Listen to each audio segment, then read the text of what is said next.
So, first off, progress and forward movement. Okay, so these things are highly indicated for you guys.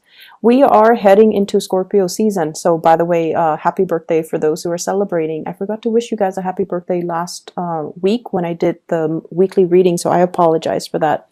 Have a splendid, happy holiday season. Enjoy your Halloween for those who are celebrating in the United States. And first of all, I feel like lots of closure, lots of endings, lots of new beginnings are kind of swirling around you, okay? And basically what this means is take lessons from the past, move on forward, and, incorporate those lessons into future relationships, future work endeavors, future plans that you have going for yourself. Because everything that you've lived through, I feel like it has to happen in that specific order. And while you were going through it, it felt quite painful and you don't really understand why it's happening to you. But I feel as if there has been a major growth spurt for many of you and things are looking up. Many of you are moving forward with like new burst of energy when it comes to your professional development, okay? So I feel like this year was about taking on additional responsibilities. It forces you out of your comfort zone and it forces you to kind of like take initiative. Gone are the days where you just kind of sit back and wait for things to fall on your lap, like projects, clients, opportunities. I feel like this entire year encapsulates, the whole maturation process where we need to be a little bit more faster on the uptake, where we need to, not wait around for things anymore, and we have to be proactive. If we want to make changes, we have to kind of get out there and grab opportunities as they come in. So the time to kind of sit back and wait for things, it's done and over with. And I feel like many of you have come to the realization that time is ticking, life is slipping away. If you're on the sidelines of life, if you have been, especially on the more passive end, I see many of you looking at your hands, and the hands are a major indicator when it comes to aging because we do everything with our hands. I see many of you looking at your hands and you're just like, I'm getting older. What am I building for myself? What do I have to prove for myself? What legacy am I, leaving behind? And so the whole concept of aging, of time and progression and movement and, time slipping away from us, mortality, all of those things are being brought up. And especially so around birthday time when we get a little bit like, when that reality check kind of hits us. Oh no, I'm 1 year older. What am I doing with my life? What do I have to prove for myself? I feel like Sagittarius went through that a couple of months back. And I feel like for you guys, it's happening for you as we move into November. And, don't fret over it. Definitely make whatever changes you need to. But I feel like the whole entire year has prepared you for this moment in time where it's really forcing you out of your comfort zone. It's forcing you to socialize. It's forcing you to take initiative and steer your life in the direction that you want. We can't sit on the sidelines anymore watching life kind of slip away, okay? So that's the first message. I feel there is another message coming into the picture. And with hard work comes rewards, okay? I mean, it's just the way that energies work. And in a way, we could think of it as karma. We can think of it as paying it forward. We can think of it as our just rewards. Or even some people might not even believe in that. And they're just like, through the sheer strength of my will and determination, I'm going to make things happen. And that's fine. But I feel like, energetically, what we put out to the universe is what we get back. So if you want to put in 10% of the work, you're getting back 10% of the rewards. If you want to expedite the process and, put in 110%, then that's what you're getting back. And this is the month where you are going to see things coming back full circle. Okay? Just rewards coming to the ones that have earned it, that have worked hard for it. And so it's a really pleasant energy. It's like what goes around comes around. There is a sense of nostalgia as you reminisce about the past, people from the past, relationships from the past. And I feel like don't dwell too long and too much in that memory lane process, okay? Don't walk down memory lane. Life moves forward, and I feel like you're closing out a cycle and you need to advance forward. So let me talk about your love reading. First of all, this is the energy that you bring to the table. This is a really good card. We have the Emperor. This is a person, well, the people see you as this person. You embody this energy. Your love interest, your partner sees you as this. This is somebody who takes care of business. Okay, no matter what happens around you, you're very, very calm and collected and very stable. And whatever chaos is happening around you, you handle it with a lot of ease, okay? So from an outsider's perspective looking in, you're reclining and you're relaxed and you look into the future. You're not looking into the past. I usually think of, the past as looking in the other direction, but you're looking to the future. You're anticipating certain outcomes. You're anticipating certain courses of action. You're anticipating, like, everything that I've worked up to now. This is how it's going to play out for me for the next few years. So I feel like you're in a very grounded, mature state, and you're looking at situation through a lens of realism, which is really good. This is someone who's very serious-minded, okay? They don't really have time for relationships and silly lovers' quarrels. I feel like the big relationship issues are the ones that are actually big. Where are we going with this relationship? I feel like if you have things that are on your mind, you will voice it to your partner. You're not going to be holding back. The Emperor doesn't really hold back. The Emperor sees something as either being important or minuscule, and the Emperor addresses issues with an air of authority. So some of you are business owners. Some of you employ other people. Some of you manage people, supervise people, and you have people doing the work for you. So you might be monitoring their progress. So they see you as someone who is very stable, very apt. And some of you, even though you're single, people around you think that you're married or think that you're in a relationship or think that you're slightly out of reach and intimidating, okay? So project more of the friendly vibe. I feel like for many of you, the past few months, you have really buried yourself in the work arena to kind of get over, to learn things, to master your craft and your skills, to hone in on your skills. But I feel like there has been some recent disappointments in relationships, and you use work kind of like as a therapy to get away, to kind of forget, okay? So you might have turned into a workaholic mainly to not think about, some disappointments in your love life. How your partner feels about you. This card can go one of two ways. This is what I call the heartbreaker. Somebody who has recently broken up with somebody and is still mulling over that past relationship. Someone who's dealing with regrets. Or they see you as a heartbreaker, somebody who breaks hearts, who goes around and, dates many people, dates many beautiful, beautiful women, or date many good-looking men, and breaking hearts all over the place. Not that you're a player, not that you're running around on people, but I feel like you're looking for love and you want somebody that meets certain standards and criteria. The Emperor looks for his or her counterpart, which is the Empress. So I feel like you have high standards and certain expectations about who you want to incorporate into your household, into your dating life, and who you don't want to. So when you're going around meeting a lot of, just attractive people, but they don't really have a lot of substance, you're not really going to go with it, okay? I feel like with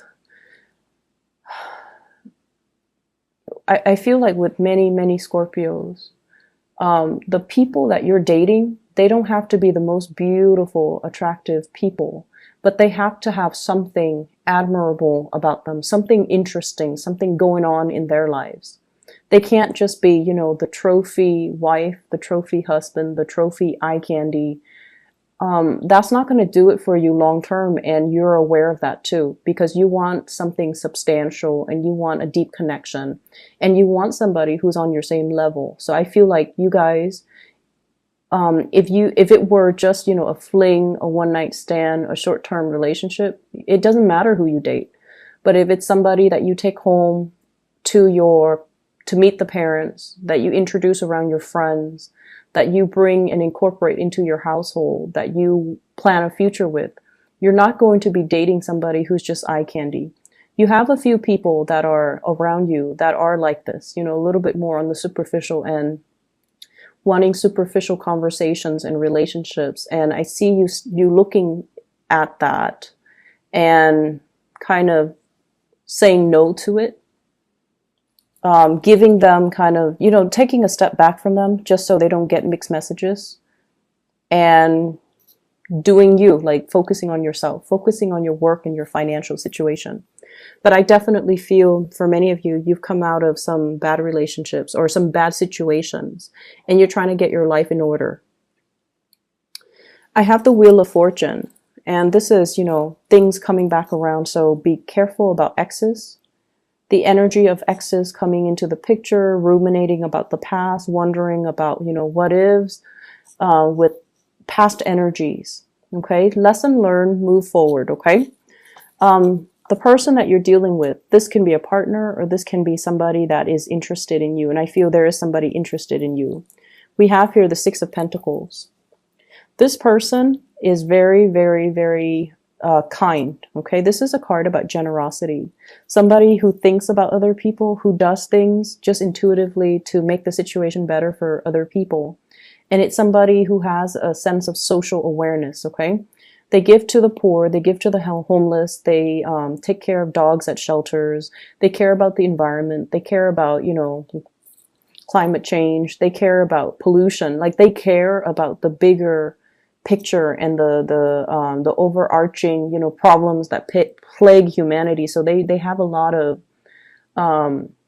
love for mankind. So this is someone who's very generous with their time, their resources, and their whatever they do, they think about other people. So you're dealing with someone who has a really, really good heart. They're making the way that you feel about them. They're making a lot of great strides in their life. This is like leaps and bounds above expectations. You're meeting somebody that you find to be very impressive after a series of dates or meetings with people who are very mediocre and superficial. You're finally meeting somebody who's actually, you know, leaps and bounds above your expectations. And this person sees you as the emperor. So they feel like it's a good match, but they are a little bit intimidated by you because the emperor is a little bit cold and distant.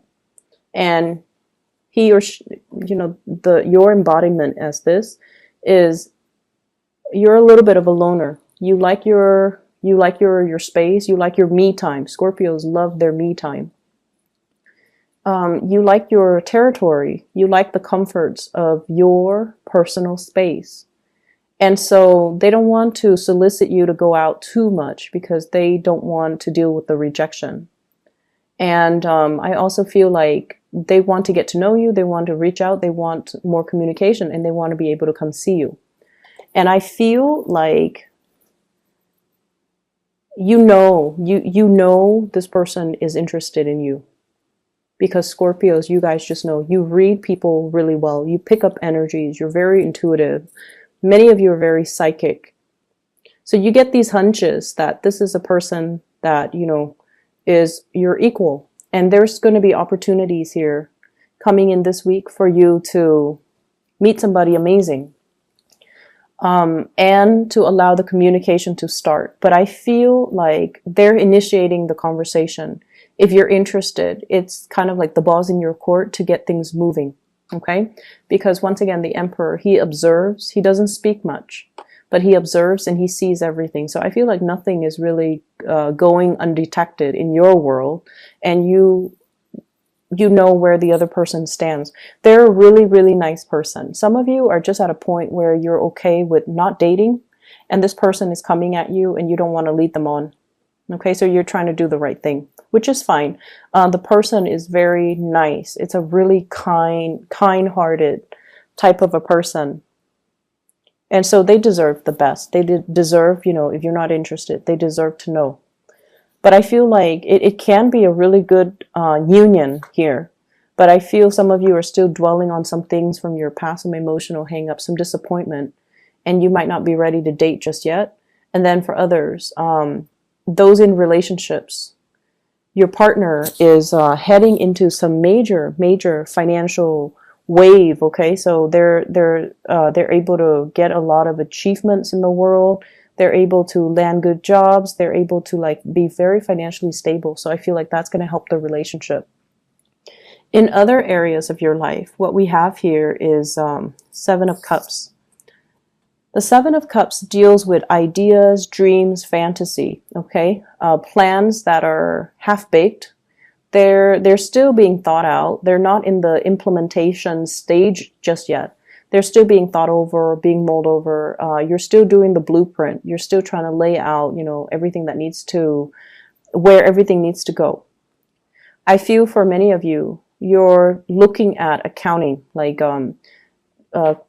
QuickBooks come to mind, as well as Excel spreadsheets. You're itemizing things. And I feel for many of you, you're already preparing for tax season. So you're itemizing things, you're putting things away, you're thinking about, assets, you're thinking about liabilities, you're thinking heavily about some type of financial disclosure. So you're allocating certain funds for certain things. You're allocating, it's like budgeting, going through a budget, creating a spreadsheet for yourself so that you can figure out how much do I have to spend, or how much money can I allocate towards vacation? How much can I spend every week without going over my budget? So you're doing something along those lines where it is all about financial planning and financial accounting, like just accounting overall. So this week is, I feel like, it's not like overly busy, but it deals with some important things that you're trying to get moving in your life in a positive direction. We also have here the Two of Wands, and this is the first card that fell out. The Two of Wands usually indicates some type of travel, some type of movement, having some plans, and then bringing it out into the world. Letting the world see, letting, everyone see what you're up to, and showing the world some plans or ideas that you have kept hidden, okay? So the Two of Wands, this is the implementation. But I feel things are a little bit premature, so you might want to go back to the drawing board and to redo them and to discuss them further. And we also have the Chariot here. This is a card about great strides and success. I feel like many of you,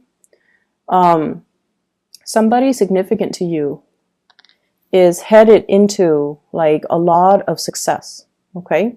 So it's like I see here a couple, Two of Wands, the Chariot, moving in the same direction, achieving a lot of success, moving into a space where they are both, trying to, they're both kind of like on the same level. So if one person has been rightfully employed and then the other person is underemployed, the underemployed person is finally catching up. So income levels, power dynamics in relationships are really balancing out. And then I also feel like lots of success coming into the picture for you. Clients, people calling you, emailing you, contacting you as well. Can you do this? Can you do that? So you have a lot of options, a lot of choices to choose from. Which project do I take? Which one do I do first? And you're kind of in high demand. So multiple people can come to you. Can you do this? Can you do that? Can you help me with this? Not that they're not paying you, but I feel like it's a part of your responsibilities. But you have many options that are on the table for you. For some of you as well, there are plans here with the Hierophant, family planning, wanting to expand the family unit, wanting to get into a bigger house. I'm seeing for some of you, getting into like, so for example, you're thinking about getting into a bigger house first before you have a child. I also feel as well, family planning, and that also includes you know, if mom and dad are getting older, do we move them into a retirement home, or do we take care of them? So I feel like some of you might be dealing with elderly parents, elderly grandparents, that you are having to kind of take care of, having to, they're a little bit more reliant on you, and they're going to tell you about, you know, what their plans are when it comes to retirement, or when it comes to them getting older and they're no longer as mobile and agile as they used to be. And what are the contingency plans? Like, do they want to go to a home? Do they want you to take care of them? So lots of family planning in general, estate planning too, coming into the picture. And so all these ideas, all of these plans are percolating around you. But in terms of being able to do anything about them, I still feel like your plans are being held up by other people. Okay? So it's like calling the client and then waiting for feedback, playing phone tag, and not being able to make a move, not being able to see that financial payout just yet. And so, and even if you know you're doing family planning and you're doing estate planning, you're still waiting on the final okay from the estate representative, from the grandparents, from the elderly parents, for example, and it's still being discussed. Nothing is really finalized just yet.